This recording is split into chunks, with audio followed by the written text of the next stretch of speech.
Do not get a variable rate mortgage in Nova Scotia until you know these three things, because there are a lot of downsides to getting a variable rate mortgage that a lot of people are not aware of. So, with me, as always, I have Alex Lavender, a certified mortgage broker right here in Halifax, who's going to help us break down why so many people just blindly go into variable rate mortgages, but they really should not be. So, Alex, could you please explain what is the biggest downside about people who come in just like saying, I need a variable rate mortgage? What are they not thinking about? I think one of the biggest things is, what's your risk tolerance, right? If you're someone that's like very anxious about, maybe the news, market conditions, rates, payments, etc., and you need to know exactly what your payment is every month, variable is not going to be a good option, even if it does outperform the market and it's better in the long term. It's, you know, what at the end of the day is going to allow you to sleep best at night. If that peace of mind is important to you, where you know exactly what your payments are, what your rate is for the next 5 years, that's going to be much more valuable than, trying to price the market and have this additional flexibility. That would be my biggest thing I would say. Yeah, I remember you shared a story a few videos ago on our YouTube channel, Alex Lavender. So if you're not subscribed yet, please subscribe. But you shared a story about COVID and one of your clients who ended up like being in a variable that was just kept going up and up and up when interest rates started climbing. And they ended up like having to kind of like panic a little bit because their payments every single month kept going up and up and up. And they really were not expecting it to go so high so quickly. So, yeah, I think that's a huge thing that people are, that is a possibility that people are not really aware of. Hmm. So, if someone's sitting there and saying, okay, I understand that variable rates can go up, they can also go down. How do you know, Alex, whether the variable rates are going to go up or down? Like what influences them?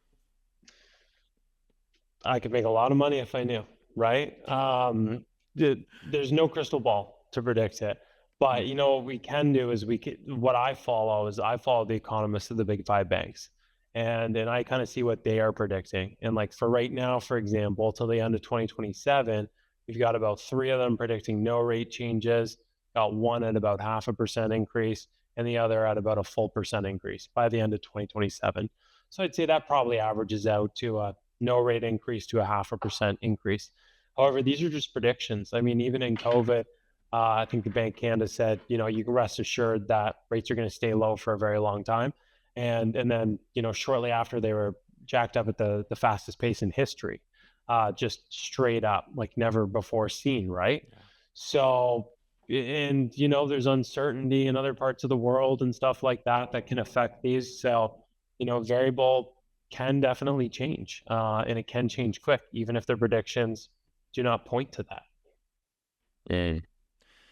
So we've gone over those two like pretty big downsides of using a variable rate mortgage. Why are people so interested in taking variable rates to begin with? Like why are they so popular? So there are strategies where variable rate can be very valuable as well, because variable is a much more flexible product. So I would say, maybe I have clients sometimes they're like, we might sell, we're not sure, we might make some changes here in the next 2 or 3 years. Um, so that gives them that flexibility because the penalty with variable is always going to be 3 months of interest. And another big thing with variable is right now it's priced between 0.5% to 1% lower than fixed, depending on term and type. So that makes it very attractive for some people just starting at a significantly lower rate, especially where that outlook is really only maybe a 0.5% increase prediction. So because of that, some people really want to lean towards that. And then there are some interesting things with variable that fixed doesn't quite have as well. Like with variable, you can convert to a fixed rate mortgage at any time without penalty. Super valuable for people. And that's kind of, that reduces some stress for people. And we've seen people convert them before as well. But that gives you the option to, start with that lower rate and then convert it into a fixed rate later down the road, if certain, world events or life events, occur that require that. So that is, a really valuable one. And another thing we do have as well that people really aren't aware of is that we do have a couple lenders that offer a variable rate mortgage with a static payment.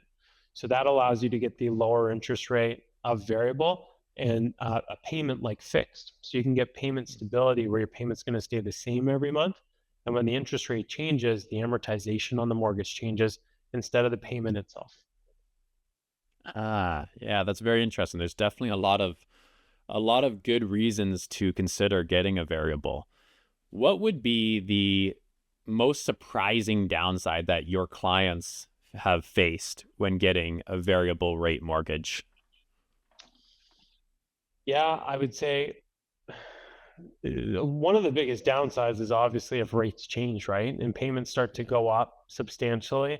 There is something called a trigger rate as well, Mm, which is essentially it's probably unlikely we will see it again, but we did see it a lot during COVID when rates went from 1.5 to 6.5%, like quadrupling. Um, and a trigger rate is essentially when you're on a fixed payment variable, so your payment's not changing, it's staying the same, okay. and the interest rate goes up so much that you're no longer covering the interest on the mortgage. So essentially or the principal, of course. So what happens is every month your payment isn't even covering your interest payment, and your mortgage balance is growing every month with your payment. Whoa. So that's that's probably, one of the scary things of variable. Now, what happens in that scenario, it's going to vary by lender, but typically you can increase your payments to get back on track. You can make a lump sum payment to get back on track, or a lot of lenders will allow you to convert it to a fixed to resolve the problem as well. Yeah, that's super surprising. I think most people watching this probably had no clue that your mortgage balance could actually get bigger instead of smaller with a variable rate mortgage. So I think that's insanely valuable advice. So thank you so much for sharing that. But now, if you're sitting there watching this video and you're like, well, then I should just obviously go for a fixed rate mortgage, I want you to go and click up in one of these corners here where we'll link to the 3 secret things that you did not know about fixed rate mortgages. And so you need to make sure to watch that video to really break down the downsides of fixed rate mortgages as well. And of course, if you have any questions on variable rate mortgages or fixed, let us know down in the comments on this video, and we'll be sure to do another video that answers your questions. So that means you also need to subscribe to Alex Lavender by clicking below this video. And if you want to get any help with your mortgage, whether it be fixed or variable, or really just understand what might be best for your situation, then use the link down below and reach out to Alex. He's happy to help with your mortgage. And we will see you in the next video. Peace out.